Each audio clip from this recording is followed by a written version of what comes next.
Bienvenidos a una edición más de Causa Justa.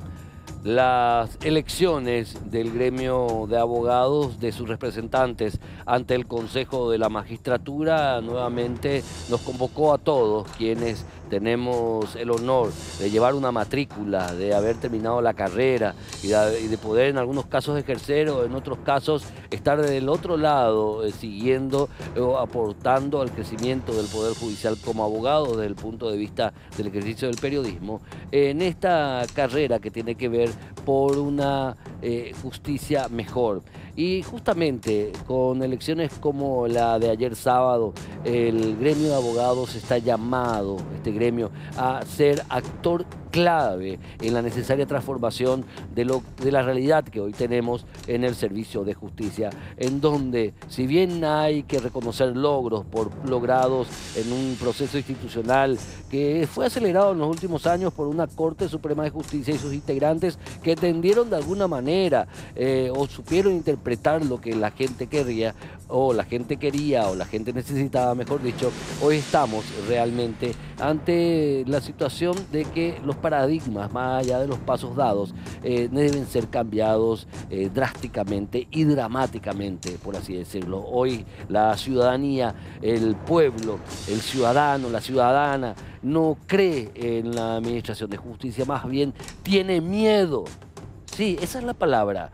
Del enojo, de la crítica, se ha pasado al miedo social, a lo que te puede tocar si es que tenés el disgusto de denunciar algo o tenés que enfrentar como procesado o como denunciado una causa.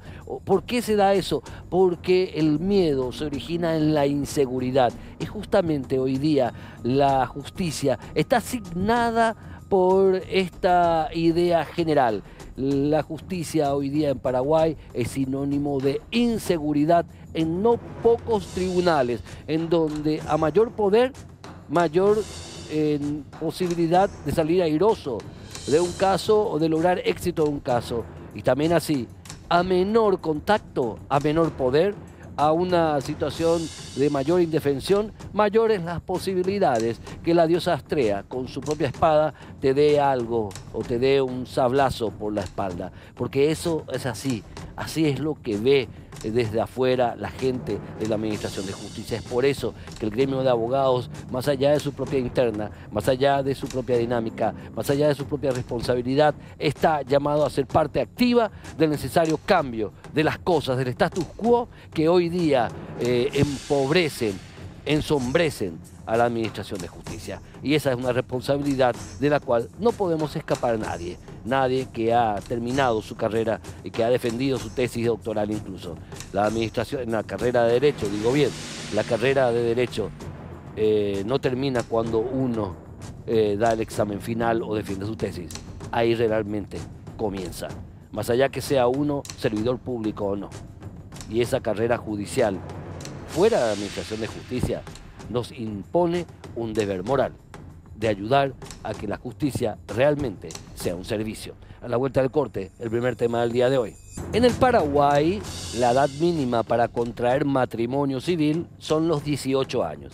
Sin embargo, nuestra normativa reconoce algunas excepciones a esa mayoría o a esa minoría de edad, por así decirlo, no sé cuál es la expresión correcta, esa minoría de edad para contraer matrimonio, pero esas excepciones se han convertido en herramienta para violentar derechos esenciales, especialmente de niñas y adolescentes de nuestro país. Eso lo entiende muy bien el Ministerio de la Defensa Pública, que está impulsando a través de su titular, la doctora Lorena Segovia, la necesaria modificación o variación o hasta incluso la anulación de esas excepciones de nuestro marco normativo. Doctora Lorena Segovia, bienvenida, ¿cómo está? Buenas noches, Héctor. Buenas noches a la audiencia. Y efectivamente, así como señalás, la mínima para contraer matrimonio en Paraguay es 18 años. Sin embargo, al haberse consignado en la norma también esa edad mínima, se establecieron excepciones. Y las excepciones son aquellas derivadas de la autorización de los padres o bien, en su caso, de un juez de una jueza que a un adolescente, niño, niña de 16 años para adelante, puede autorizarle contraer matrimonio. Quiere decir entonces que tenemos una edad mínima de 18, pero con una excepción que a los 16 se pueden casar con autorización de sus padres o del juzgado. Y esa situación que en números significa del 2013 al 2019, según los datos recabados, más de 19.726 matrimonios o uniones tempranas, es lo que hoy queremos traer para el debate, para que consideremos, para que veamos cuáles son las consecuencias de autorizar esta excepción de contraer un matrimonio, de estar en unión con una persona, ya sea de su misma edad o mayor, para un adolescente o para una niña realmente, una mujer, porque de todo este mundo de uniones tempranas, el 82% son mujeres. Que se casan, o sea, que se unen en matrimonio civil, en el 90% de los casos, con mayores o muchos mayores o personas mucho más adultas o adultas en serio, o sea, con mucha mayor edad. Sí, porque a partir de la premisa de que están contrayendo matrimonios o se unen en forma temprana con personas de su misma edad, es algo que no condice con los datos. Y solamente voy a poner algunos. A ver. El 50% de estas uniones corresponden a adolescentes, mujeres, con hombres de entre 20 y 24 años. El 23% con hombres de 25 y 29 años. El 7.6% con 30 y 34 años y el 4% con más de 35 años. Quiere decir que las uniones de estas adolescentes se verifica en un altísimo porcentaje con personas que son mucho mayores que ellas o mayores que ellas. O que tienen mucha más edad. Claro, entre 20 y 24 básicamente. Básicamente que eso. ya he medido mucho luego, ¿verdad? Pero después si me estás hablando que hay un alto porcentaje de más de 25 y hasta 35, ya te diría que es cercano a algún tipo de situación de abuso esto. Claro, hay que entender también cuáles son las causas por las cuales se verifican estas uniones tempranas. Y las investigaciones recientes que se han realizado dan cuenta de que estas uniones se dan mucho por la situación de pobreza en la cual se encuentran las adolescentes. Y muchas familias, también en situación de pobreza, consideran de que la unión o el matrimonio de sus hijas va a resolverle un mejor pasar. Otra causa son los embarazos tempranos. Esa situación muchas veces llevada adelante o que se verifica porque no existe la suficiente formación o educación sexual en adolescentes, hace que se vea al matrimonio como una solución a un embarazo preexistente, un embarazo precedente al matrimonio. Pero también, a la par de poder conocer las causas, también nos damos cuenta cuáles son las consecuencias. Esa ruptura del plan de vida de un adolescente que busca terminar un estudio, llegar inclusive a la universidad, pero que las investigaciones que se han hecho dan cuenta de que hay una gran deserción escolar. Entre las niñas que contraen matrimonio. No terminan el colegio, no asisten posteriormente a otro tipo de estudios y falta en estas relaciones también el consentimiento libre e informado.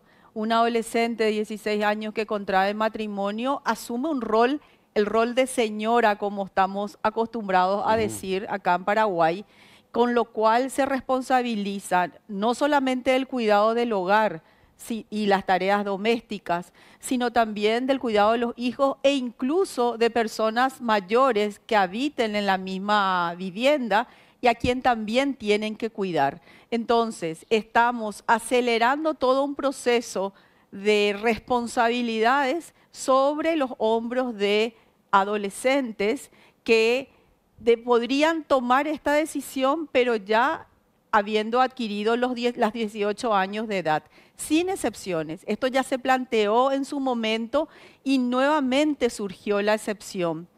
Y analizando todo lo que ha pasado a partir de ello, la deserción escolar, la frustración de un proyecto de vida, que estén más expuestas a la violencia porque pasan de un lugar, pasan a otro, contrayendo ya matrimonio, eso hace que realmente como Estado debamos preocuparnos de la realidad de la niñez y la adolescencia en Paraguay. Y desde la defensa pública lo que vamos a proponer, además de lanzar esta cuestión al debate, es la necesidad de una modificación legislativa del Código Civil y también del Código de la Niñez y la Adolescencia. Entiendo. Ahora, ¿cómo se llega a esa excepción? ¿Por qué plantear inicialmente la excepción? ¿Para regularizar cuestiones de hecho luego? ¿Porque se daban uniones de hecho entre hombres muy adultos y adolescentes? Cuando se llevó adelante el debate en las cámaras del Congreso, se habló mucho de que esto limitaría la posibilidad de que si la adolescente está embarazada pudiera concretar una regularización de su situación contrayendo matrimonio. Una cuestión cultural bastante coherente con esta cultura patriarcal y machista en la cual nos movemos, sin considerar, sin embargo, que esa circunstancia sumada a un matrimonio hace aún más difícil la vida del adolescente. La hace más vulnerable al adolescente. Claro, porque la somete a una serie de responsabilidades que a los 16 años, aparte de no tener todavía todo el desarrollo físico necesario, tampoco está en la plenitud del entendimiento y de la decisión y la posibilidad de decidir libremente si realmente quiere contraer un matrimonio, que es un vínculo jurídico que tiene sus consecuencias y que también tiene sus responsabilidades. Entonces, cuando hablamos de que estas adolescentes asumen un rol dentro de un hogar, el rol de esposas, o inclusive pueden no haberse casado, pero ya están en unión, en concubinato, por decirlo como solemos hablar acá, eso también implica las mismas responsabilidades y las consecuencias en cuanto al proyecto de vida de estas adolescentes. Cuando que lo que sería más saludable en razón de su interés superior sería que realmente la edad mínima sea a los 18 años sin ningún tipo de excepción y posteriormente a esa edad se considera o se presume que esa adolescente tiene el conocimiento, la capacidad suficiente para discernir si quiere o no contraer matrimonio. Entiendo perfectamente. Se dan esas disyuntivas, ¿verdad? Con respecto a que uno puede casarse a los 18 o a los 16 con algunas excepciones, pero puede comprar un arma a los 21 recién. O sea, comprar un arma es más responsabilidad que casarse. Imagínate cómo está todo trastocado, ¿verdad? Claro, más aún que en este momento, cuando nos asusta, cuando nos interpela la situación de la niñez, también tenemos que darnos cuenta que a través de la norma, a través de la ley, estamos permitiendo que los adolescentes o las adolescentes en su mayoría, porque es el 82%, según unos estudios que hemos recabado en la defensa pública, ven frustrados todos sus planes de vida.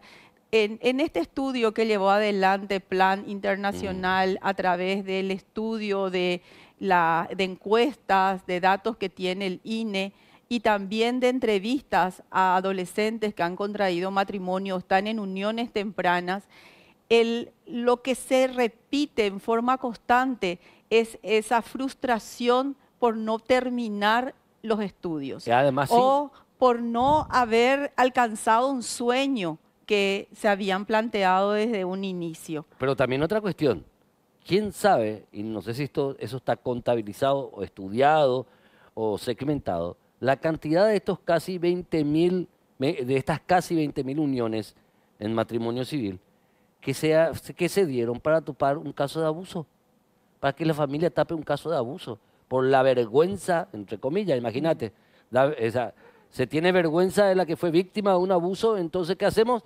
Que se case con su abusador. ¿Cuántos de estos casos hay? Claro, como que regularizamos situaciones de hecho que Sí. son del conocimiento de la familia. Es así, sabemos que por día 2 niñas entre 10 y 14 años dan a luz en Paraguay.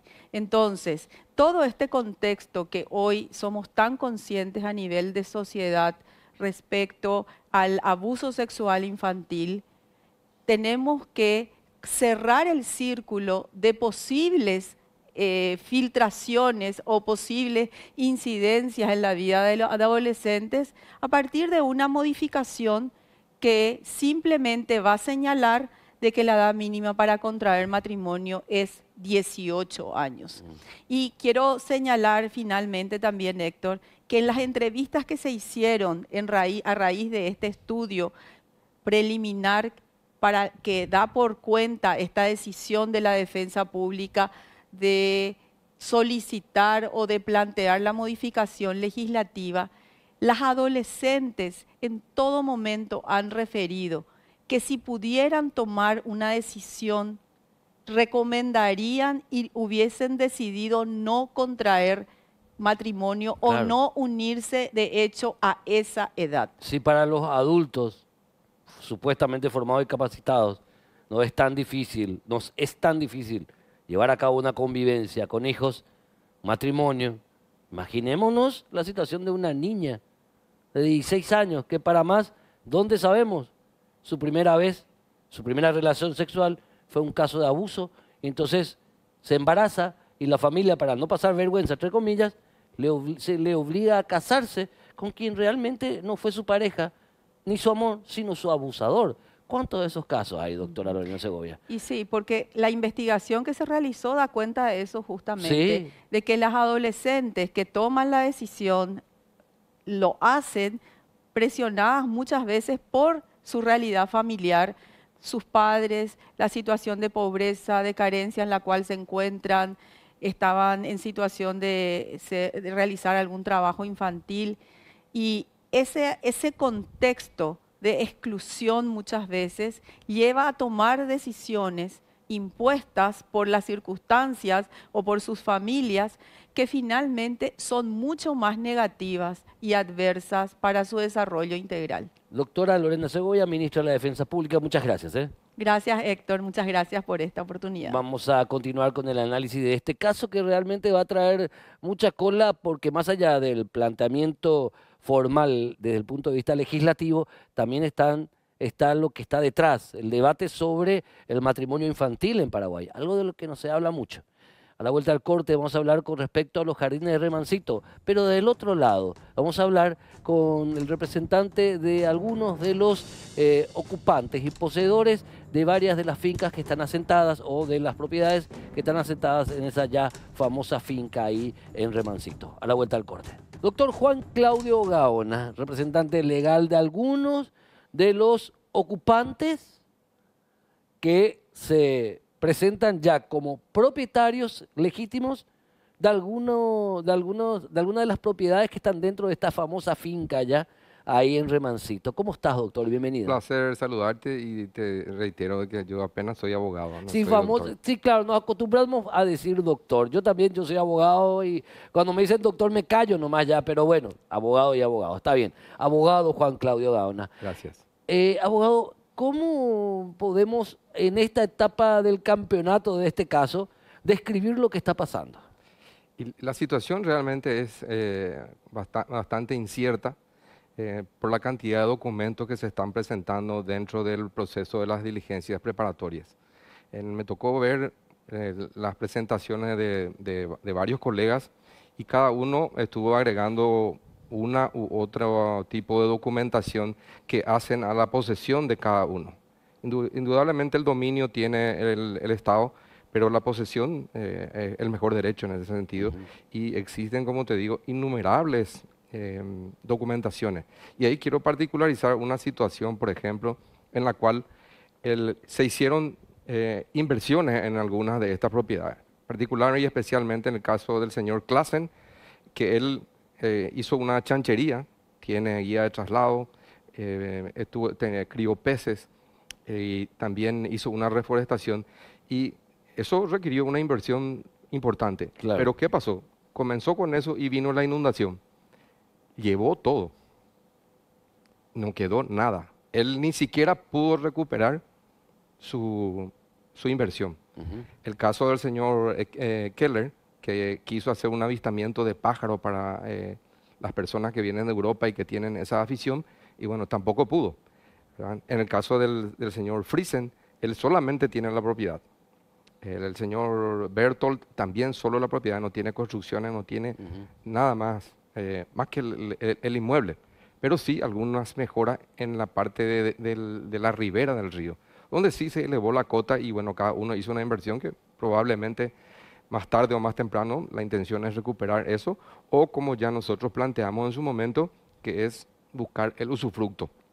Claro. Ahora, ¿cómo se busca el usufructo de algo que nunca dejó de pertenecer al Estado, en este caso al Ministerio de Defensa, según la posición oficial hasta incluso del presidente Santiago Peña?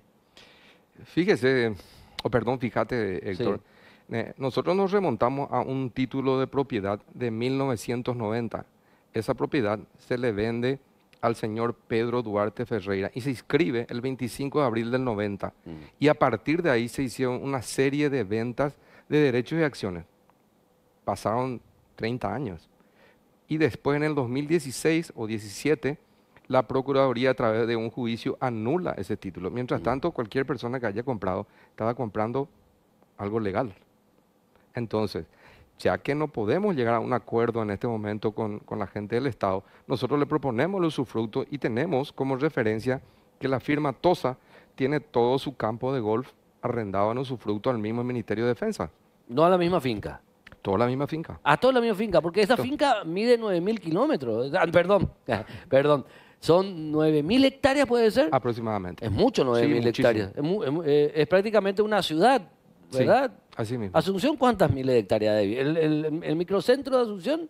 No tengo idea. ¿Verdad? No, o sea, no para hacer una comparación, Claro. pueden entrar algunas ciudades dentro de esa propiedad. Seguro que sí. Seguro que sí, ¿verdad? Seguro que sí. Ahora bien, perfecto, pero se habla de una situación que se origina en el 90 con la compra de un título, pero esa venta no podría haberse hecho. O sea, la famosa teoría del fruto del árbol envenenado. Realmente esa compra es irregular porque no podía haberse vendido nunca esa propiedad.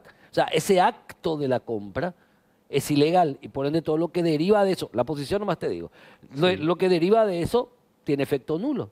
Claro, justamente por eso te digo, cuando en 1990 el INDER le vende al señor Pedro Duarte, el señor Pedro Duarte posteriormente, pasado un tiempo, comienza a vender las propiedades y los lotes. ¿Sí? De entre eso, mis representados compran. Posterior a la compra que hicieron mis representados, ahí viene la Procuraduría y anula. Pero tampoco no le notifica a mis representados. No existe una notificación en la cual la Procuraduría le avisa o le informa de que esas tierras son del Estado o que se anuló el título por el cual ellos compraron. No hay ningún papel, nada. No, señor, ninguna. Y como abogado sabes perfectamente que lo que no está en el expediente no está en el mundo. Sí, si no existió la notificación, no existió el hecho en donde todo proceso debe ajustarse a que todas las partes deben tener el mismo nivel de intervención. Y acá a tus clientes, entonces lo que vos estás diciendo es que se le privó justamente de defender una situación que ellos consideraban justa, es lo que estás diciendo. Así mismo, así mismo. ¿Y cómo se arregla esto? Porque estamos en un entuerto. Estamos en una demanda de la Procuraduría General de la República, estamos en una postura del titular del INDER que dice el INDER nunca pudo haber vendido esto porque nunca fue del INDER. Solo dijo el actual presidente de esa institución. Sí, entiendo. Él es el actual presidente, ¿sí? Pero los anteriores habían realizado hechos y actos diferentes a lo que él hoy manifiesta. Inclusive yo me iría más, creo que el procurador se apresuró un poco en el tipo de acciones que él presenta y pretende presentar. Porque vamos a presentarnos en la reivindicación del inmueble y vamos a demostrar que nosotros no solamente lo hicimos de buena fe, sino que tenemos documentos que avalan nuestra posesión y las mejoras que hay dentro de las propiedades. Y por eso, en razón de eso que decimos, vamos a buscar una salida que sea intermedia y beneficiosa para todos, que es el usufructo. Que de la misma finca existen ahí todo un campo de golf porque ellos no pueden tener lo mismo.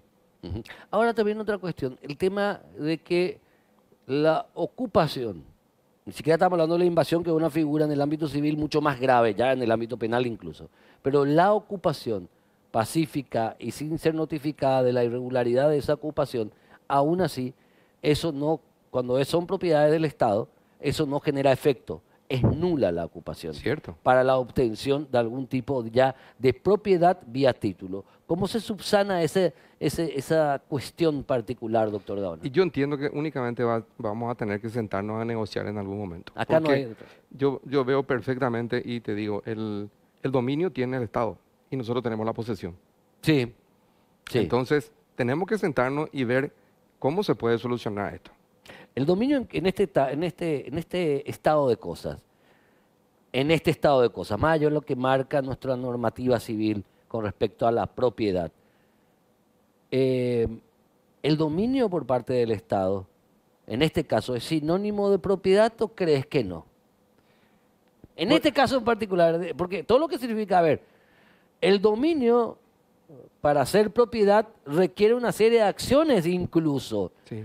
El dominio por sí no significa en algunos estadios la propiedad de la cosa. Al menos eso me enseñaron en el ámbito civil, ¿verdad? De propiedad. ¿Estoy equivocado al respecto? No, para mí yo coincido contigo y por eso te digo, nosotros tenemos la posesión, ellos tienen el dominio. Quizás, yendo más allá, el registro indica que esté a nombre del Ministerio de Defensa, pero también el registro en algún momento indicó que esa propiedad fue vendida por el INDER a un particular. Pero ese particular, ¿era sujeto de la reforma agraria? Del 90 a hoy, no tengo ni idea. Nosotros también estamos rastreando hacia atrás toda la documentación posible. Tiene un nombre y un apellido muy conocido, pero no creo que tenga vinculación con ese Pedro Ferreira, ¿verdad? No sabemos. No sabemos. Lo único que sabemos que es Pedro Duarte Ferreira. Pedro Duarte Ferreira. Y nosotros dentro del expediente de la diligencia preparatoria pedimos que se traiga a la vista a ver si existió o no esa venta. Y demuestra que existió esa venta del momento que el Procuraduría pidió la nulidad de ese título y lo consigue. Lo que nunca hizo la Procuraduría fue notificarle a las personas que están ahí adentro de que lo que ellos compraron por ende, no el acto entonces, en lo que concierne a tus representados y los otros ocupantes, no es válido, no existe. Así mismo. Qué complicado y que tiene que ver con la inseguridad jurídica también, doctor. Muchísima. Y la situación de los registros también. Ahora, ¿qué opinión te merece que se le haya presentado entre ellos a tus clientes, a todos los ocupantes de esa extensa finca, que son más de 18, porque los medios de comunicación mostramos solamente algunas de las casas muy lindas que están ahí, pero después hay granjas, hay emprendimientos de otro tipo, hay plantaciones también. Sí. ¿Cómo consideras que en especial a tus clientes se le hayas presentado como ocupantes VIP? Y realmente de una manera muy parcial, en razón de lo que te había explicado al inicio, de los 5 representados, ninguno tiene una casa que sea ostentosa. Es más, una de las casas está hace como 30, 40 años. La propiedad que entrega el señor Friesen, él la entrega así como está, con todo lo que está clavado y plantado, y eso, con ventilador es lo único que tiene. O sea, de verdad hubo una parcialidad manifiesta porque sacaron filmaciones y fotos del otro lado del puente y lo presentaron como si fuese del lado del Remancito. Y eso está por todos lados regado. Entonces es difícil. O sea, mostraron, porque yo no estaba siguiendo esa parte de la historia, mostraron otras propiedades y no las propiedades, o sea, mostraron el lado de Mariano o de Mariano. Así mismo, y el de la otra propiedad que es de una firma también particular. Sí. Entonces, permiso. Sí. Todo lo que es acá Remancito sí. no se mostró de todo, se mostró lo que está acá después del puente y lo que está acá la otra. Porque si realmente se filmaba esto, acá hay 1 o 2 casas nada más que Puede ser que sean fastuosas, puede ser. Lindas, Lindas. lindas. Pero en el caso de estos 5, ninguna. En el caso de tus clientes en particular. Así Pero, mismo. pero acá, a ver, acá lo que se debate más allá de la construcción o no, doctor Juan Claudio Gaona, es la validez primero de una ocupación, pero también la validez de la pretensión de que una ocupación se convierta en propiedad más allá de los años de posesión de un bien del Estado. Sí, entiendo. Pero otra vez, ¿por qué la Procuraduría y el Ministerio de Defensa, cuando tomaron conocimiento de la nulidad de ese título, por qué no le informaron a las personas que estaban ahí adentro? También es una desidia, Pero esa desidia le genera derecho a tus representados. por lo menos hasta que tomen notificación de lo ocurrido. Nosotros, a través de este pleito, estamos conociendo de que hubo la nulidad del título. Antes no. Pero más allá del caso en particular, acá el debate interesante que surge también con mucha fuerza es con respecto al tema de la inseguridad jurídica en el país, la garantía sobre las propiedades privadas o la propiedad privada, que es un derecho hasta humano, te diría, la propiedad privada, y también con respecto a la estructura documental del Paraguay en sí. O sea, esos tres elementos se ponen en la mesa de debate a través de esta causa. Sí. De hecho, el profesor Francisco Segura en una de sus entrevistas manifestó que el 60% de las propiedades que están en el Chaco tienen doble Los mismos titulación. problemas. ¿Sí? 2 pisos. Sí, de 2 pisos. Entonces, y esta quizás forme parte de eso. ¿Qué solicita finalmente tu representado? ¿Qué solicitas vos como representante a la justicia y al Estado, también al Poder Ejecutivo, con respecto a este tema, por favor? Y nosotros, la primera propuesta era comprar la propiedad a precio de mercado. Sí. La segunda, entregar la propiedad y que se le pague por las mejoras. Y la tercera es la que hablé inicialmente, que es el usufructo. Por 20 años. Así como tiene el de al lado, la misma finca, a 5 metros, menos quizás. Entonces, esa es la propuesta y bueno, si nos acepta, ¿qué vamos a hacer? Vamos a litigar. Vamos a litigar. Así Bueno, mismo. doctor Juan Claudio Gaona, como siempre un placer contar Un contigo. gusto, Héctor, muy amable. Doctor Juan Claudio Gaona, representante de 5 de los ocupantes de esta ya famosa finca ocupada ahí, ocupada, claro, porque hay ocupaciones, hay gente asentada ahí y también que está instalada o está ubicada, mejor dicho, en Remancito. A la vuelta al corte vamos a hablar sobre la inseguridad. ¿Qué pasa con Enrique Riera? ¿Qué pasa con el comandante Carlos Benítez? En ambos sigue habiendo mucha confianza, al menos de mi parte, por lo que son en cuanto a años de experiencia, pero realmente la delincuencia está ganando la mano. Vamos a hablar al respecto con un especialista en materia de inteligencia y seguridad. Y nuestro querido amigo, ya prácticamente parte de la casa, el panelista ya, ¿verdad?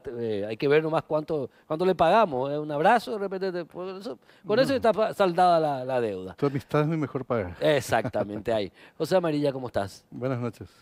Gusto siempre estar contigo. ¿Sí? Si bien no son todavía 100 días de gobierno, Sí. es poco el tiempo y la inseguridad algo que venimos arrastrando. Pero no sé qué está pasando o realmente no está pasando nada y son los índices de comisión de delitos son iguales a los que teníamos en el gobierno de Mario Abdo Benítez y hay más imágenes nomás. Pero ¿qué realmente está pasando con Carlos Benítez, comandante de la Policía Nacional, y Enrique Riera, ministro del Interior? Discúlpame, ¿se les fue de control la cuestión o no? Bueno, depende de lo que metas en esa temática, ¿verdad? Sí. Porque el tema de las cárceles, por ejemplo, es una cuestión de seguridad pública también. Claro. Un inconveniente de seguridad pública que no hay mucho para reclamarle de eso a la policía, más que eventualmente alguna intervención que pueda hacerse, que por el momento no se puede hacer, Claro. dicho sea de paso. Ahora, en el tema de las calles me parece que estamos casi al final de un tiempo de espera, entre otras cosas porque una de las apuestas de este gobierno fue o es elevar el número de agentes disuasivos en las calles a través del grupo Lince. Sí, señor. ¿Sí? Y el grupo Lince tenía un serio desbalance en cuanto a la cobertura territorial. Porque es un grupo que fue creado, esto ya lo dijimos varias veces, Sí, varias veces. es un grupo que fue creado básicamente para patrullar Asunción, que tiene 162 kilómetros cuadrados, De ahí puedes sacar tu superficie, es más chica que la finca 916. Perdón si mis matemáticas son malas, perdón. Bueno, y luego, visto el éxito disuasivo que fue, se extendió eso al Departamento Central primero y luego a otras ciudades del interior del país hasta llegar a unos 12.000 kilómetros cuadrados, pero sola, de responsabilidad, digo. Pero el número de efectivos y el número de recursos, no te olvides que ahí hay recursos humanos, recursos materiales, es decir, Las motos, albergues, ¿no? motos, etcétera, etcétera, recursos tecnológicos y finalmente los recursos presupuestarios que te dan el soporte general para poder sostener una operación que aumenta de tamaño, ¿verdad? En la medida en que abarcamos más, eso se vuelve más caro.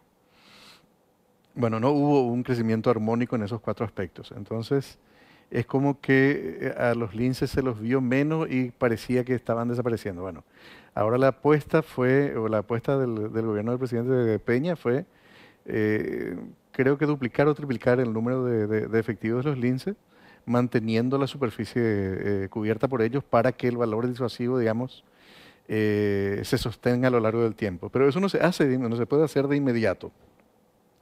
Hay un proceso de formación de los agentes, ¿verdad?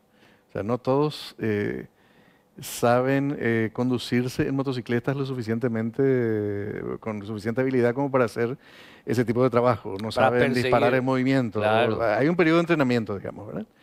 Ese periodo de entrenamiento, según lo que tengo entendido, está muy cerca de su finalización, en las próximas semanas.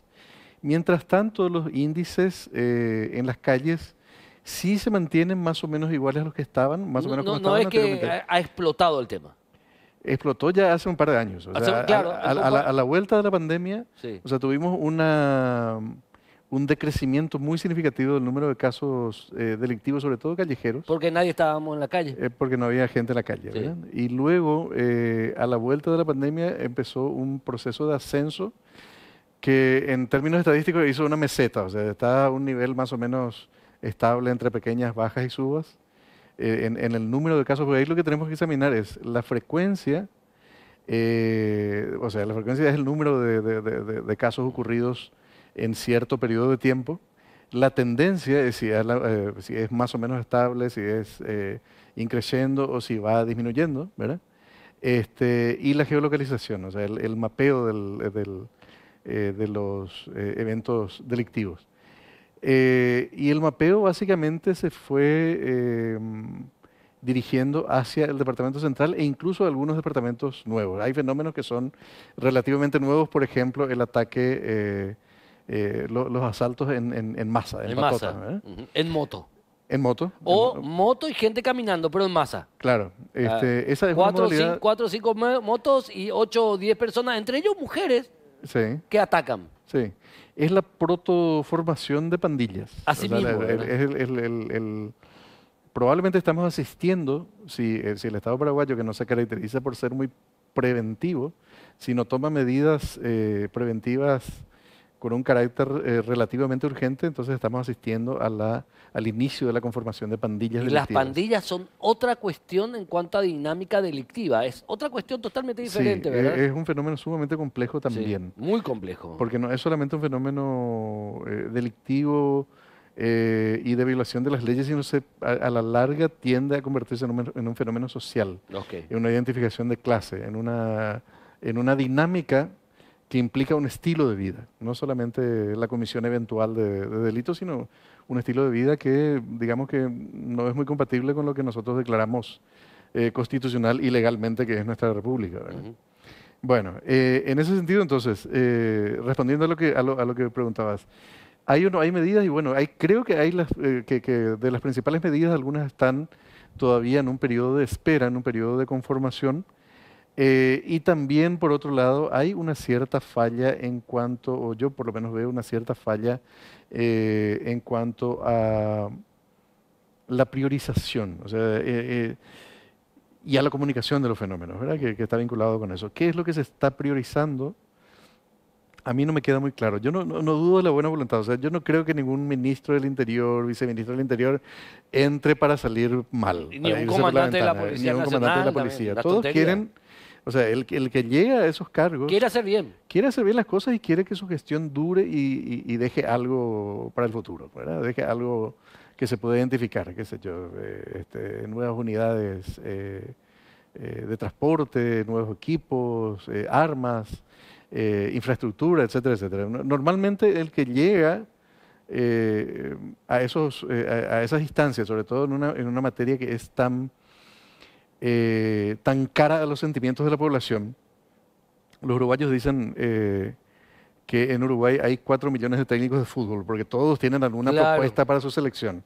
Bueno, nosotros tenemos 6 millones y pico de expertos en seguridad, porque todos tenemos alguna opinión respecto a cuál es la solución para el tema de la seguridad. Más o menos acertada, pero que parte también de la ¿Qué experiencia es lo personal. claro, que es lo que la gente siente en general, ¿verdad? Pero eso lo que refleja es que el tema de la seguridad pública está siempre entre las primeras prioridades Sí. y expectativas del público, en Junto general, con ¿verdad? el trabajo, junto con salud. Salud, educación, trabajo, si es un tema municipal está el tema de la limpieza, Ok. y en periodos epidémicos el tema del dengue, etcétera, etcétera, Esa es la preocupación de la gente. habitualmente. El tema de la corrupción está en último lugar, octavo, noveno lugar en el Y es orden como de que prioridades. estamos medio anestesiados con eso, ¿verdad? No nosotros no solamente, es un fenómeno a nivel internacional, ¿eh? A nivel internacional el tema de la corrupción es un punto que a la gente le interesa menos. Sí, siempre y cuando haya resultados. Bueno, y ahí Claro. quería llegar al tema. Sí. ¿Dónde creo que están los errores en cuanto a priorización? Hay varios modelos que se pueden utilizar. Por ejemplo, podemos decir, bueno, vamos a hacer policiamiento orientado a resultados. El resultado que queremos es que no haya o disminuir sensiblemente el número de eventos ocurridos en las calles. Ok. Que las calles de Asunción y alrededor Sean sean realmente seguras. seguras. Sí. Eso implica una serie de tácticas y estrategias vinculadas con el logro de un resultado en particular. O podemos decir, como surgió el grupo Lince, básicamente era el tema de los motochorros. Y funcionó para Asunción. ¿Vos sabés que funcionó? Sí, sí, sí. Ahora está funcionó. surgiendo otra vez todo como loco. Están subiendo de vuelta, pero en parte por esa baja cobertura, Sí. porque la delincuencia también hace su inteligencia. Entonces, cuando ve que hay escasa cobertura, cuando no hay gente suficiente, no hay motos suficiente, no hay frecuencia suficiente de patrullaje, entonces obviamente se animan, ¿verdad? Y aprenden los patrones, aprenden dónde miran las cámaras, cuáles son los puntos ciegos, etcétera, etcétera. Eso es... Es normal que aprenda. Es el normal que delincuente. aprendan y no hay que subestimar a la inteligencia aplicada que hace, por ejemplo, el clan Rotella, por decirlo de una forma, ¿verdad? Por dar un ejemplo bastante claro y reciente, ¿verdad? Bueno, policiamiento orientado a resultados, esa es una forma de encarar el tema. O policiamiento orientado a problemas. Entonces, uno identifica, por ejemplo, una serie de problemas que están vinculados, por ejemplo... Boca de fumo. Bocas de fumo, asaltos en el transporte público, calles mal iluminadas. Hay poco en el asalto al transporte público. Hay poca noticia de eso. Hay poca noticia de eso. Pero sigue habiendo los Pero es menos. los rapiñeros, sí. Es menos. Sigue existiendo. Bueno, digamos, hay fenómenos que están vinculados con determinados tipos de población o un área geográfica en particular o determinado tipo de fenómenos que pueden no estar bajo el control del Estado, pero se puede, por ejemplo, obligar a las compañías de transporte a que tengan botones de pánico, por ejemplo. Por ejemplo. Esa es una posibilidad que se puede hacer. O sea, lo que vos estás diciendo, José, desde el punto de vista de tu experiencia, de tu formación académica, es que lo que el gobierno, o cualquier gobierno local, las municipalidades tienen que hacer algo con respecto a la inseguridad. Totalmente de acuerdo. Y no hacen nada. Y creo que es uno de los errores Más básicos. El Estado central deben ir a cada problema una solución diferente, una Sí. política diferente. Sí. Y no tratar de solucionar todo junto al mismo tiempo, porque no lo van a poder, sino identificar como prioridad, hagamos primero esto, después esto y después esto. O tener un programa claro, decir, bueno, nosotros Sí. vamos a hacer policiamiento orientado a resultados, queremos, y tales son nuestros resultados. Lo que ocurre con eso es que se crea un compromiso público que luego es exigible. Entonces, si el ministro Héctor Alegre dice, Pero para antes de eso vos tenés que saber qué necesitas, qué logística contás, qué recursos humanos vas a pedir y si vas a tener la plata. Antes de hacer ese anuncio, tenés que tener todo eso. claro, porque ¿Entendés? como dicen en el ámbito de los audiovisuales, con un buen guión uno puede hacer una buena película o una mala película. Sí. Ahora, si tenés un mal guión, solamente te puede salir una mala película. O sea, si vos no tenés el guión, si no entendés, si no tenés planificado lo que la gente va a hacer, va a decir, dónde tiene que pararse, qué tiene que hacer, entonces estamos en problemas. Creo que esa es la falla que vemos hoy. O sea, es Perfecto. como falta especificar, explicitar el guión de lo que se va a hacer, el tiempo de implementación, el costo de eso y su fuente de financiamiento y sus medidas de medición de éxito. Porque si yo me pongo ciertas metas y objetivos, existen indicadores que me pueden decir que voy bien o que voy mal, ¿verdad? Ok. Finalmente... Y en general, lo que yo sugeriría, Sí. finalmente, como decías, lo que yo sugeriría es tener la estrategia básica de tener el policiamiento orientado por inteligencia. Eso implica tanto una cuestión operacional como cuestiones de gabinete. O sea, examinar lo que decíamos, frecuencia, tendencia, localización geográfica, número de recursos disponibles, etcétera, etcétera, para atacar, para lograr resultados específicos o para atacar cadenas de problemas, o sea, para hacer orientación a problemas. Claridad más que nada. Así es. Y contundencia. Sí, señor. Gracias, José Amarilla. Como usted, siempre, señor. un placer. Y nosotros nos encontramos en la próxima edición de Causa Justa. Que tengan una muy, muy excelente semana. Chao.